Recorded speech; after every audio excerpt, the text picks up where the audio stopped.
Cuando Estados Unidos y otras potencias mundiales vieron las riquezas que tiene el Perú en sus tierras, se planeó la creación del terrorismo y de esa creación se encargó la CIA.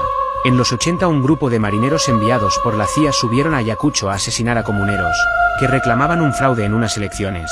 Aprovecharon esa rebelión para poder instalar el cuento del terrorismo. Los marineros llegaron a matar a los campesinos que protestaban. Y esta masacre no paraba. Para esos años no existía el internet, solo se creía lo que la prensa, la CIA y sus militares decían. Comenzaron a matar sin piedad hasta que un grupo de comuneros tomaron las armas para enfrentar a los marineros, camuflados llamados los sinchis, por los pobladores tal como lo describe la canción de La Flor de la Retama, en esa región del Perú. Entonces la CIA siguió con su plan instalando a dos personajes que se encargarían de jugar al gato y al ratón, para poder robar las riquezas peruanas. Esas dos creaciones fueron Abimael Guzmán y Vladimiro Montesinos. Pero para poder saquear al Perú en su totalidad faltaba poner a un presidente. Y la CIA ya tenía a dos candidatos. Ellos eran Mario Vargas Llosa y Alberto Fujimori.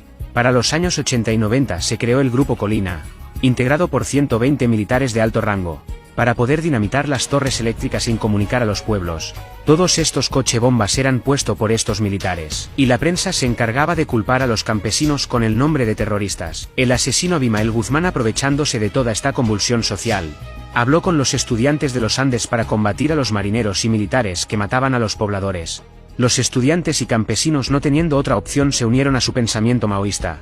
La CIA había concretado su plan macabro. Puso a Alberto Fujimori como presidente del Perú, y creando la Constitución del 93, donde regalaba las empresas peruanas y las riquezas de sus suelos.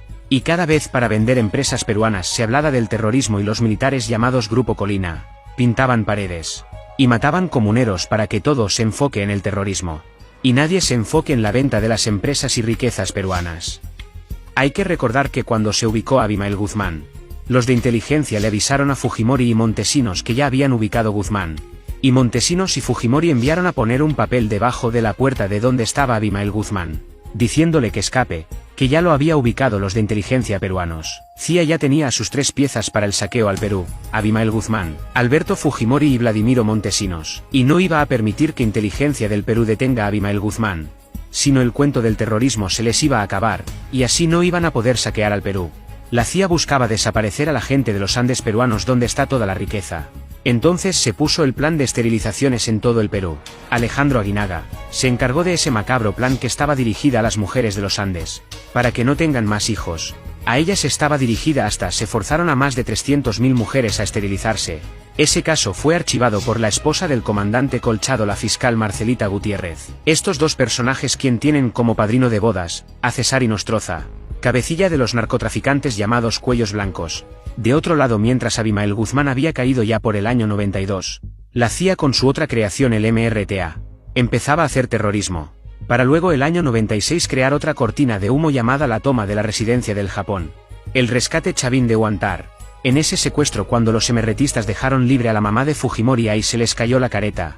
La pregunta: ¿por qué dejaron escapar a la mamá del presidente de ese supuesto secuestro? ¿Por qué, si el objetivo era secuestrar la residencia para negociar la salida de Víctor Polay Campos? Todo fue una cortina de humo, todo estaba negociado. Los emerretistas iban a ser enviados a Cuba, eso fue lo que se les había dicho, que solo hagan la figura del secuestro. Pero a la hora de la toma de la residencia se dio orden de que se mataran a todos los emerretistas para que no hablaran. Pero hubo un coronel que dentro de la residencia se opuso a que mataran a los emerretistas que se habían rendido, y eso le costó la vida a este coronel de nombre Juan Valer Sandoval.